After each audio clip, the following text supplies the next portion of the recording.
करती हूँ आप सभी का भारत 24 पर। मैं हूं आपके साथ पूर्णिमा मिश्रा और वक्त है वंदे भारत का, जिसमें आज बात होगी कई बड़ी खबरों पर। और सबसे पहले आपको दिखाएंगे कैसे भारत दुनिया में एक बार फिर से अपनी बड़ी छाप छोड़ने के लिए तैयार है। G20 सम्मेलन के बाद देश की राजधानी दिल्ली में P20 सम्मेलन का आगाज हो चुका है।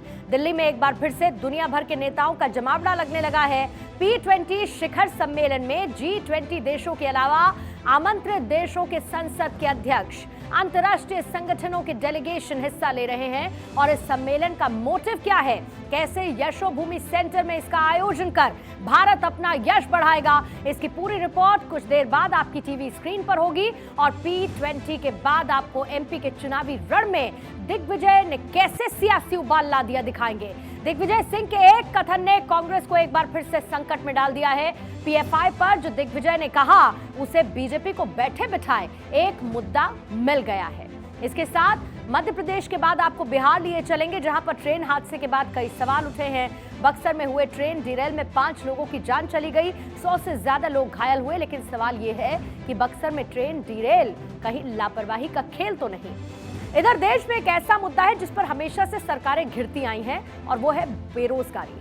मोदी सरकार को भी इसी मुद्दे पर कई बार आलोचना झेलनी पड़ी, लेकिन NSSO की रिपोर्ट ने मोदी सरकार को राहत दी है, और वो है बेरोजगारी दर का 6 साल के निचले स्तर पर पहुंच जाना। पूरे आंकड़े आपके सामने होंगे और प्रधानमंत्री मोदी ने क्या कहा आप सुनेंगे। लेकिन आखिर में बात होगी एक संवेदनशील मुद्दे की, और वो है अबॉर्शन। एम्स की रिपोर्ट और एक गर्भपात पर दुविधा में कैसे सुप्रीम कोर्ट फंसा, इसकी डिटेल्स आपको एक रिपोर्ट के जरिए देंगे। लेकिन आइए शुरुआत करते हैं, और सबसे पहले बात भारत में आयोजित होने जा रहे 9th addition of P20 parliament 20 शिखर सम्मेलन की, जिसमें शामिल होने के लिए G20 देशों के सांसदों का दिल्ली पहुंचना शुरू हो चुका है।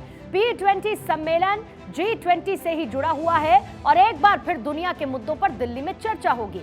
मतलब भारत दिल्ली से दुनिया को नई राह दिखाएगा।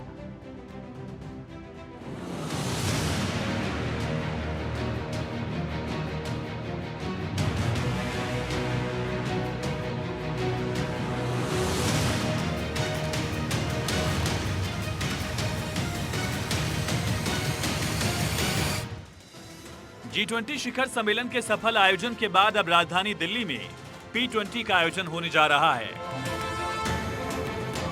13 अक्टूबर शुक्रवार को प्रधानमंत्री नरेंद्र मोदी इसका उद्घाटन करेंगे। P20 सम्मेलन 13 और 14 अक्टूबर को दिल्ली के द्वारका में बने नए कन्वेंशन सेंटर यशोभूमि में होगा।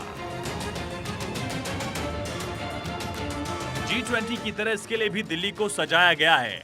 खास तौर पर द्वारका के पूरे इलाके में खास तैयारियां की गई हैं।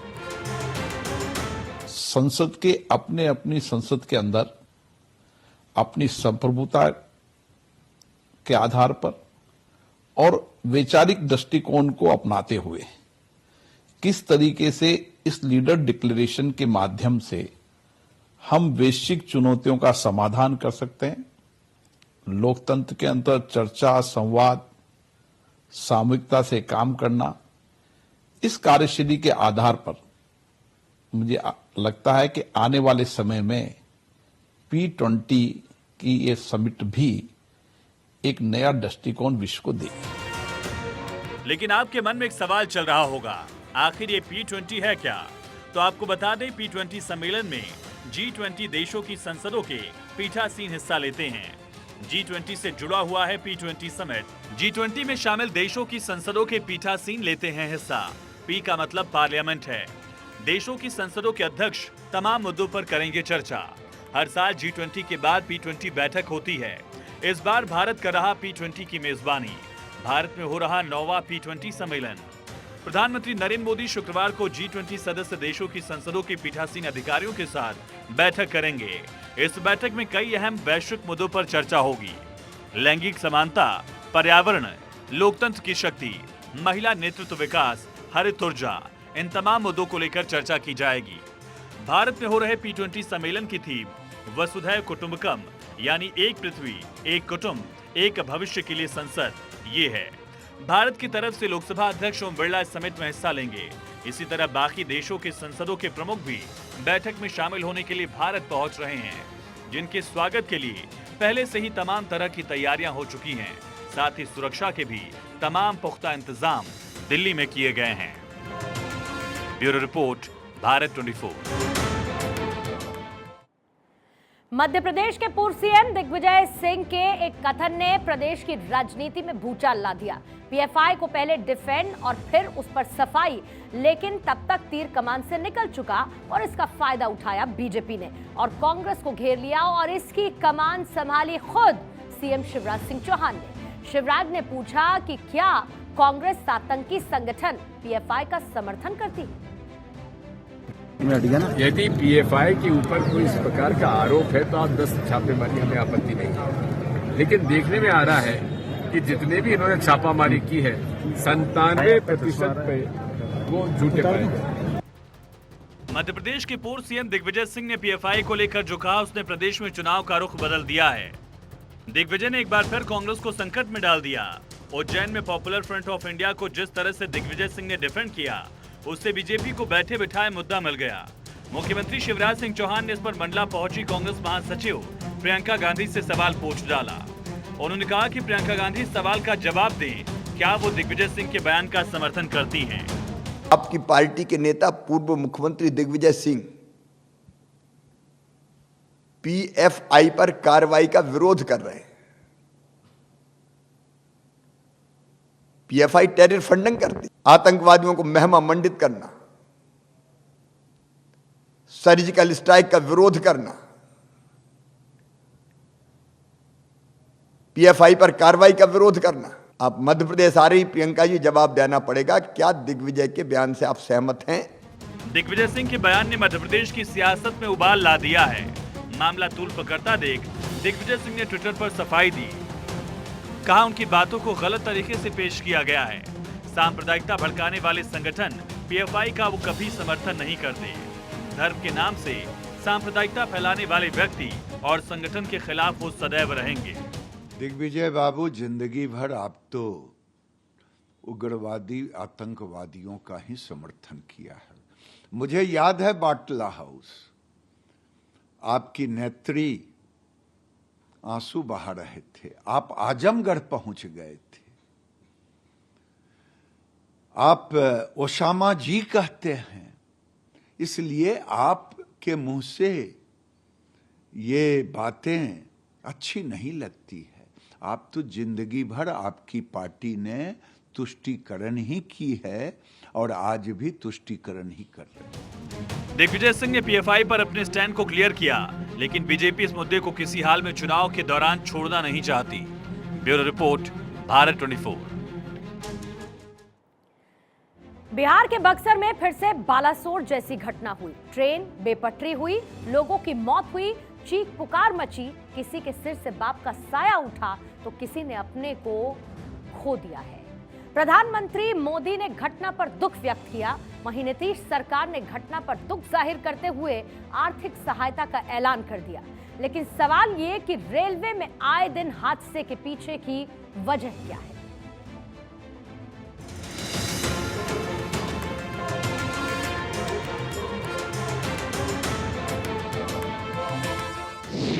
बिहार में बालासोर जैसा ट्रेन हादसा।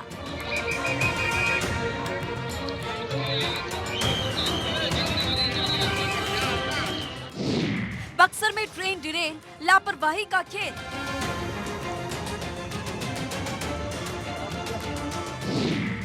रेलवे ट्रैक में दरार, कौन गुनहगार?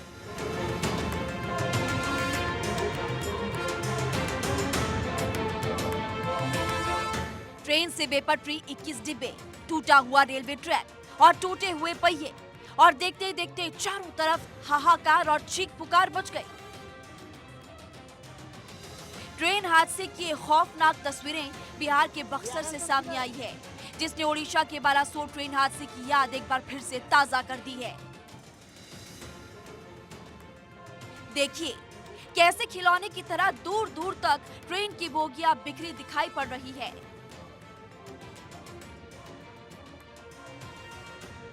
दर्दनाक हादसे के बाद ट्रेन की पलटी बोगियों को बड़ी बड़ी क्रेन और कई जेसीबी की मदद से हटाया जा रहा है और रेस्क्यू ऑपरेशन जारी है। बताया जा रहा है कि बक्सर के रघुनाथपुर स्टेशन पर नॉर्थ ईस्ट एक्सप्रेस ट्रेन पटरी से उतर गई। ये ट्रेन दिल्ली के आनंद विहार स्टेशन से कामाख्या जा रही थी। हादसा रघुनाथपुर स्टेशन पर बुधवार रात करीब 9:53 पर हुआ। इस ट्रेन हादसे में ट्रेन की 21 बोगियां डिरेल हो गयी। ट्रैक टूटने से ट्रेन के डिरेल होने की आशंका जताई जा रही है। इस हादसे के बाद रेलवे ट्रैक टूट गया और प्लेटफॉर्म डैमेज हो गया और ट्रेन के पहियों को भी नुकसान पहुंचा। ट्रेन का स्टॉपेज रघुनाथपुर स्टेशन पर नहीं था, इसलिए ट्रेन की रफ्तार काफी तेज थी। स्टेशन पर मेन लाइन से गुजर रही ट्रेन की स्पीड 110 किलोमीटर प्रति घंटे थी। हादसा इतना भीषण था कि ट्रेन में सवार यात्री सहम उठे। जैसे ही ट्रेन रघुनाथपुर स्टेशन पहुंची, अचानक से जोर से झटके लगने लगे। यात्री जब तक कुछ समझ पाते, ट्रेन बेपटरी हो गई। हर किसी के जहन में बस यही सवाल है कि आखिर ऐसा क्या हुआ कि रघुनाथपुर स्टेशन पर एक साथ 21 बोगियां पटरी से उतर गई।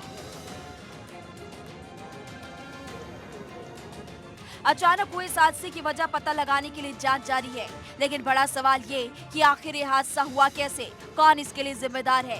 क्या कोई तकनीकी खराबी या फिर अन्य कोई लापरवाही? बक्सर ट्रेन हादसे से जुड़े कुछ सवाल हैं। मसलन, क्या रेलवे ट्रैक से कोई छेड़छाड़ हुई? 10 मिनट पहले ट्रेन गुजरी, अचानक क्या हुआ? स्पीड में थी ट्रेन तो अचानक झटके कैसे लगे? क्या ट्रेन के ब्रेकिंग सिस्टम में कोई खराबी थी? इसी साल 2 जून को ओडिशा के बालासोर में हुए ट्रेन हादसे के बाद भी कुछ ऐसे सवाल उठे थे। सीआरएस की जांच में बालासोर हादसे की वजह का खुलासा बहुत हैरान कर देने वाला था। बालासोर हादसे का सच। कोरोमंडल की बोगियां यशवंतपुर एक्सप्रेस की 2 बोगियों से टकराई। डाउन लाइन पर 128 किलोमीटर प्रति घंटे की स्पीड से यशवंतपुर एक्सप्रेस दौड़ रही थी। लूप लाइन पर खड़ी लोहे से लदी मालगाड़ी से कोरोमंडल एक्सप्रेस टकराई। इस ट्रिपल ट्रेन दुर्घटना की वजह सिग्नल की खामी थी। सिग्नल में गड़बड़ी के चलते Coromandel express up main line के बजाय लूप लाइन आ गई थी। इसके बाद कोरोमंडल एक्सप्रेस लूप लाइन में खड़ी मालगाड़ी से टकरा गई। इस दर्दनाक ट्रेन हादसे में कई यात्रियों की जान चली गई थी। ब्यूरो रिपोर्ट, हाट 24। कौशल दीक्षांत समारोह को संबोधित करते हुए प्रधानमंत्री मोदी ने कहा कि बीते 6 सालों में बेरोजगारी दर सबसे निचले स्तर पर है, जो कि हमारी सरकार की कोशिशों और बेरोजगारी से लगातार लड़ने की इच्छा शक्ति का प्रमाण।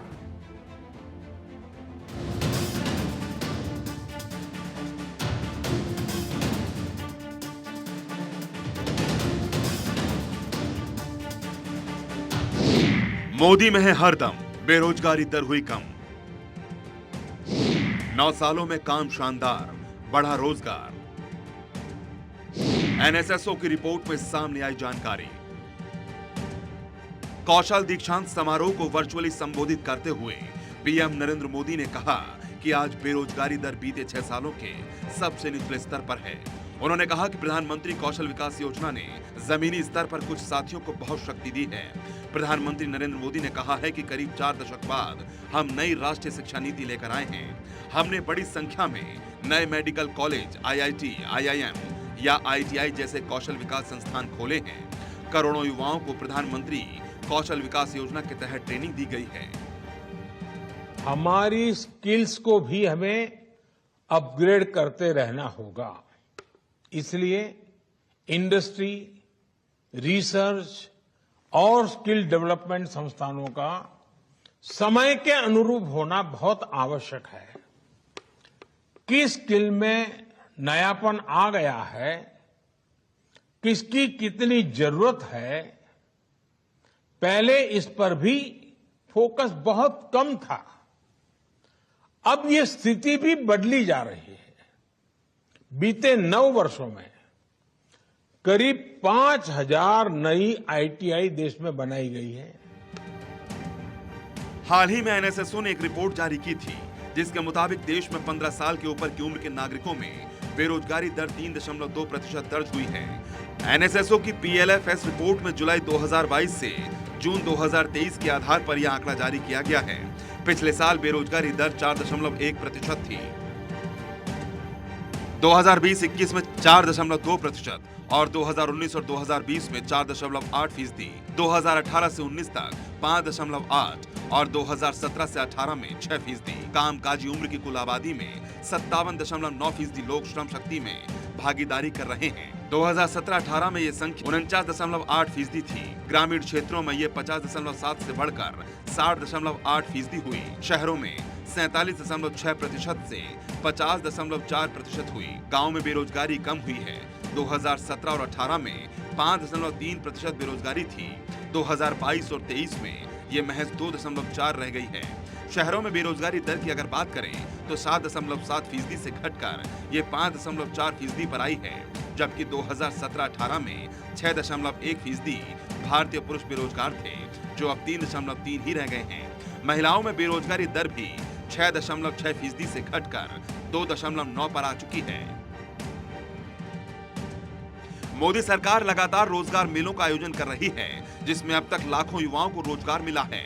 मोदी सरकार लगातार बेरोजगारी के संकट से लड़ रही है और काफी हद तक इसमें कामयाबी भी मिली है। Bureau report, Bharat 24।